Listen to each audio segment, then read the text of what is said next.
Have you finished packing? Please hurry up. We're planning to renovate your room after you leave. The eldest son's wife, with a mix of impatience and excitement, urged us on. She seemed thrilled about finally making the house her own. It was clear she didn't know the half of it. I glanced at my husband, who silently signaled me to hold back, then offered a gentle smile to his brother's wife. Sorry for the delay. We'll be out by tomorrow. Since there will be workers around, it's best if you and Emily stay in your room.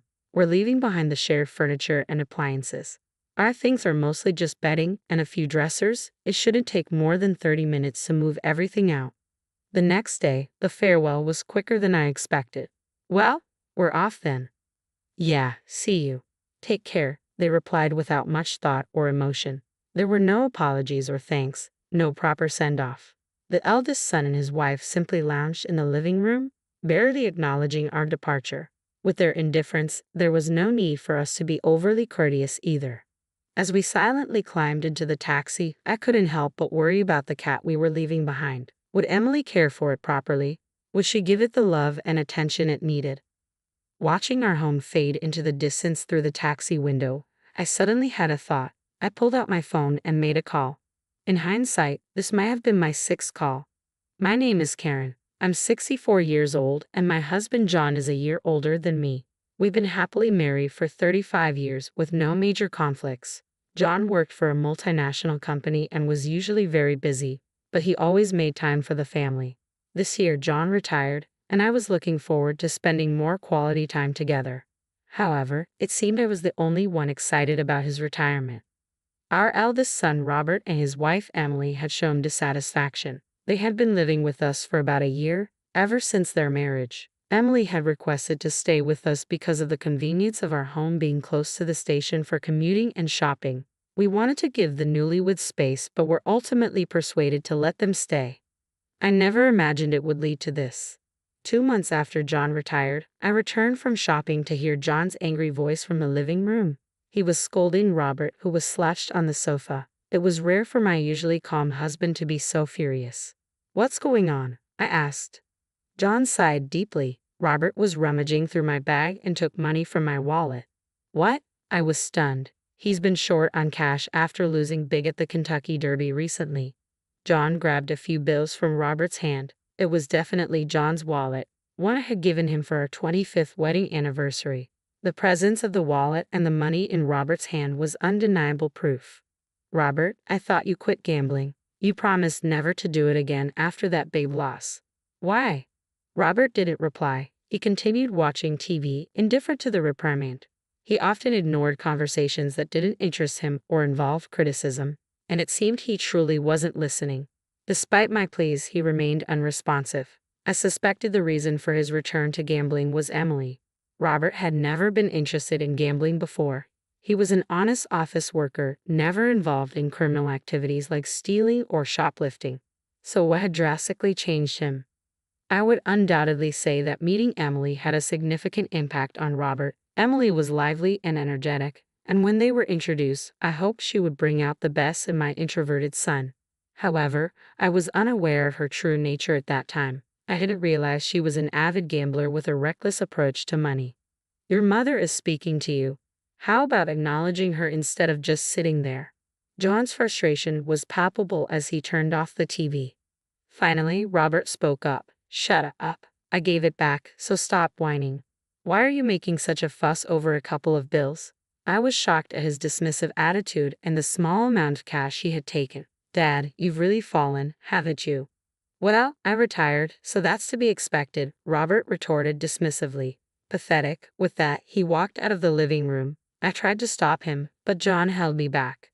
It's partly my fault for leaving my bag out, John said. Repeatedly scolding him will only make things worse. But his attitude is just too much. It's horrible. John had never flaunted his role as the family's breadwinner, but it was clear that our comfortable lifestyle was largely due to his efforts. This included supporting Robert and Emily, who not only saved on rent but also made excuses for not contributing to living expenses, which John primarily covered. Instead of showing gratitude, they insulted him. I couldn't help but feel anger, not only towards Robert but also towards Emily, who had rekindled his gambling habits. A few days later, the situation still troubled me deeply. I decided it was time to confront Emily. Robert seems to be struggling with money lately. Do you know anything about it? Oh, he lost big at the Kentucky Derby, didn't he? Emily replied casually. You knew about that? I asked, taken aback. Yeah, I invited him to go with me, she admitted. Just as I suspected, Robert had started gambling again because of Emily. Why would you do that? Robert was trying to quit. Was he? I didn't know that, Emily said with a hint of indifference. Please, Emily, don't invite Robert to gamble anymore. If this continues, it will cause problems for you too. We just do what we want with our own earnings, Emily said, shrugging. So it's not a problem. I was taken aback by her unexpected response. It was true that both Robert and Emily earned their own money and had no concerns about basic needs like food, clothing, or shelter, giving them freedom to spend as they please. But you're married. You might have children someday. For your future, you should consider being more responsible with your finances. We've decided not to have kids, Emily responded. We don't want to be tied down or restricted by child-rearing responsibilities. Her response shocked me again. There was so much to process, but in a way, it made sense. Financial needs drastically change with children, and their lax money management reflected that. However, even without children, a couple should support each other. As a couple, you should help each other in tough times. Robert is struggling right now. Why don't you help him out? You're his parents. Besides, you're well off. Oh, but now you're on a pension, right? Emily asked with a hint of mockery. Well, John's company was multinational, so there isn't really a pension, I replied. That's disappointing, Emily said, her tone lacking sympathy. I thought you'd have a substantial pension, I said, surprised. No, there isn't one, Emily replied. So, please handle Robert's issues between yourselves. Honestly, supporting your living expenses is already quite a burden, and we can't afford any more. Well, that's Robert's fault for losing money. You can't blame me for that, she added, shrugging. Anyway, we can't help right now without a clear promise of support for Robert, I said, feeling frustrated as I was practically shown out of their room. A week passed, and Robert's financial troubles remained unresolved. If he was desperate enough to steal from his parents' wallets, wasn't that a sign of real desperation? Shouldn't we help him before he turns to crime? John and I discussed it repeatedly, but he insisted that this was the result of spoiling Robert. Now is the time to be tough for his future, John argued. In the end, I had to agree. At least we were providing meals in the morning and evening, and he had a commuter pass. He just needed to make it to the next payday. But our brief sense of relief was shattered by an unexpected turn of events. It was a weekend night, and after finishing dinner, we were relaxing in the living room when the doorbell rang. Ding dong. It was unusual to have visitors at this hour, so I answered the door with curiosity. To my surprise, Emily stood there, holding a cardboard box in both hands. She struggled to open the door herself. What's this about? What's in the box? I asked, taking the box from her. The rustling sound from inside made me gasp. As I opened the box, I saw a pair of eyes staring back at me. It's a cat, Emily said, looking pleased with herself. Isn't it cute? I found it abandoned on my way home. Despite her enthusiasm, the gravity of the situation hit me. I called out to the living room, John, go to the bedroom, and close the door immediately. I closed the box and handed it back to Emily. Emily, I'm sorry, but we can't keep a cat here. What? Why not? She asked, puzzled. I explained. John has a severe cat allergy. Exposure to cat saliva causes skin inflammation, and inhaling fur or dander triggers asthma-like attacks. Once, when Robert came back from a friend's house covered in cat fur, John had a severe reaction and had to be rushed to the hospital. We discussed this allergy before you moved in. So, you're saying I should just take it back out into the cold? It'll die out there. Emily's response was filled with distress. Her remark left me at a loss for words. I don't dislike cats, so telling her to put the cat back outside was something I couldn't bring myself to do. But I couldn't risk John's health either. All right, the cat can stay in your room for one night, but just one night. Tomorrow, we'll contact the animal shelter to have it taken in. The shelter can provide temporary care for the cat. Emily reluctantly agreed. I informed John and Robert about the arrangement, and we agreed that the cat would stay in their room for the night. However, things didn't go as planned. The next morning, my eldest son and his wife declared, "We've decided to keep the cat." Emily, that's not what we agreed on, I said, feeling frustrated. It's not about whether the cat is cute or not. John is allergic. If he doesn't touch it, it might be fine, but who will take care of it during the day while you're both at work? Can't you take care of it, Karen? Emily asked. I can't, I replied. That's why I'm saying no. Why are you so heartless? Emily shot back. I could only offer a helpless sigh in response. I didn't realize you were so cold, Emily said with a sharp edge in her voice. You can even help a tiny, cute cat. Do you know that shelters often end up euthanizing animals? You're just looking out for yourselves, ignoring any sacrifices needed. People like you are called old nuisances. What? I was taken aback by her harsh words. If we can't keep the cat, you should leave immediately, Emily continued. Before I could respond, Robert chimed in. It might be a good time for you to consider moving to a retirement home. You're old enough, and we have no intention of taking care of you. Besides, you're not earning anymore. That's enough. Both of you, John, who had been silently listening and was now wearing a mask and gloves due to the previous night's incident, suddenly interrupted. He kept his distance from Robert and Emily, and I felt a pang of guilt for making him uncomfortable in his own home. I can't keep a cat because of my allergy, John said. So we'll go along with your suggestion and leave. John, as Robert said, it might be time to consider a retirement home. I agreed, understanding John's intention to avoid further confrontation. To Robert and Emily, it seemed like we had given up.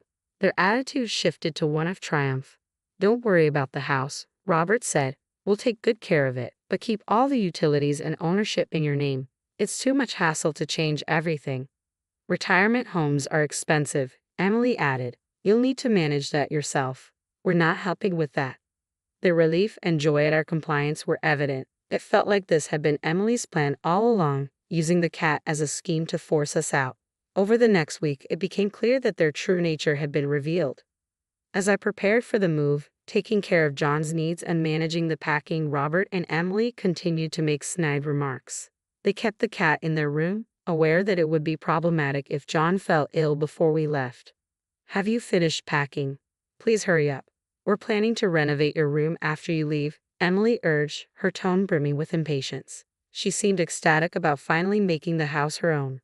I glanced at John, who silently signaled me to let it go, and smiled gently at Emily. Sorry for the delay. We'll be out by tomorrow. Since there will be workers around, it's best if you and Robert stay in your room. Given that we were leaving behind the shared furniture and appliances, our belongings were mostly just bedding and a few dressers. It probably would take more than 30 minutes to move everything out. The next day, the final farewell was more straightforward than I had anticipated. Well, we're off then, I said. See you. Take care. There were no words of apology or gratitude. Without even a proper send-off, Robert and Emily simply glanced at us while lounging in the living room. Given their attitude, there was no need for us to be overly courteous. As we silently got into the taxi, I couldn't help but think about the cat they were leaving behind. Would Emily be able to take care of it properly? Would she provide the love and care it needed? As I watched our home fade into the distance through the taxi window, these thoughts weighed heavily on me. I had a sudden thought and pulled out my phone to call someone. In hindsight, it might have been my 6th call since we moved. Adjusting to life after the move had been a bit unsettling, but it was mostly comfortable. With 2 fewer housemates, everything from cooking to laundry took half the effort, and I no longer had to worry about being considerate. I finally felt like I had regained the freedom I lost before Robert and Emily got married. One night, about a week after settling in, Emily called me, and with John's approval, I answered. Emily's panicked voice blared through the receiver. Karen, what's going on? The power and gas in the house seem to be off, she exclaimed. It sounded like she had just returned home, and her distress was so great that she inadvertently switched to a video call. All I could see was the beam of a flashlight moving around in a dark room, and I couldn't make out Emily's expression.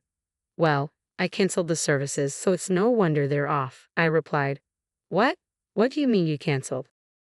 Is this some kind of prank? Are you getting back at us for kicking you out? Emily's voice was laced with confusion and anger. Emily, calm down. Is Robert there with you? John asked gently. Emily's tone softened a bit as she replied. He just got home. Robert, seeing the dark house, was also in a mild panic. But after they calmed down, John explained the situation.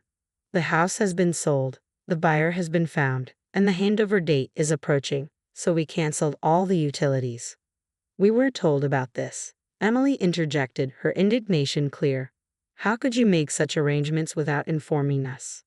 I felt exasperated. I informed Robert about everything, the sale, the handover date, and the progress along the way.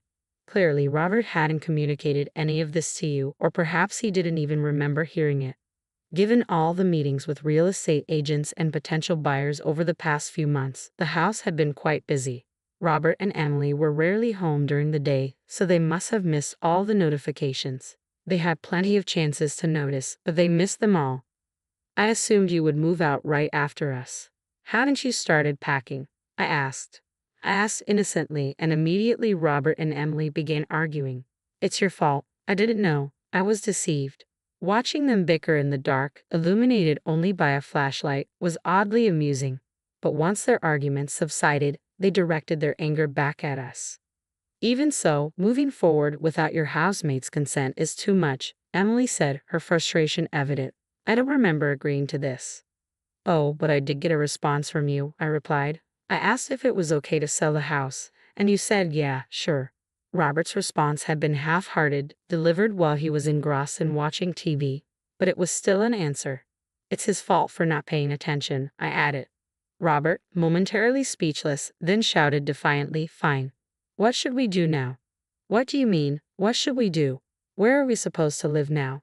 You must have arranged something for us, right? Robert demanded. John replied in a puzzled tone, why would we arrange a place for you?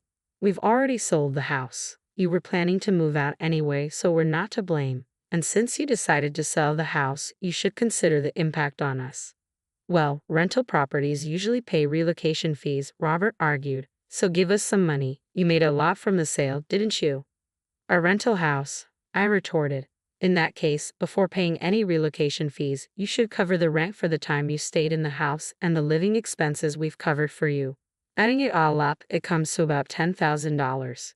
Can you pay that now? Robert and Emily fell silent. Given Robert's financial troubles, they likely couldn't afford it. Realizing they were at a disadvantage, Robert tried to appease us. Right, we should pay you first, but we're a bit short right now. How about we live together again? Yes, please tell us where you moved. We'll join you there. They hadn't cared about our new place when we left. I dismissed their plea. That's impossible. We can't live with a cat. Wasn't that the reason you kicked us out? We'll get rid of the cat. Just let us stay, Emily pleaded. Their selfishness was evident. It was clear to me that the cat was merely a tool to drive us out. Their words about ignoring sacrifices for comfort were turned back on them. Do you know what? You're right. You called us old nuisances, but it's you who are willing to sacrifice anything for your convenience. Emily was left speechless, tears streaming down her face. John and I no longer felt any obligation to be swayed by her tears. We've moved into a senior living community, as you suggested. It's very comfortable, and we're happy here. We can't have you join us. Don't worry about us. We'll be fine, I said, ending the call. All we heard were their sobs. They never apologized, and soon, Robert and Emily left the house. Without savings, they both declared bankruptcy and now live in public housing. We learned this from Sarah, our friendly neighbor, when we returned to clean the house. According to Sarah, Robert and Emily struggled to pack their belongings in a house without electricity and left the cat behind. Thankfully, Sarah agreed to keep an eye on the cat and ended up adopting it herself. Surprisingly, Robert and Emily didn't divorce. Perhaps they're well matched. They might be hoping for John's inheritance, but since we've chosen a high-cost senior community, there won't be much left. John and I have finally achieved a truly peaceful life together. The community offers many amenities, including a gym, karaoke, and hot springs. We enjoy 3 freshly prepared meals a day and have the freedom to go out or travel as we please.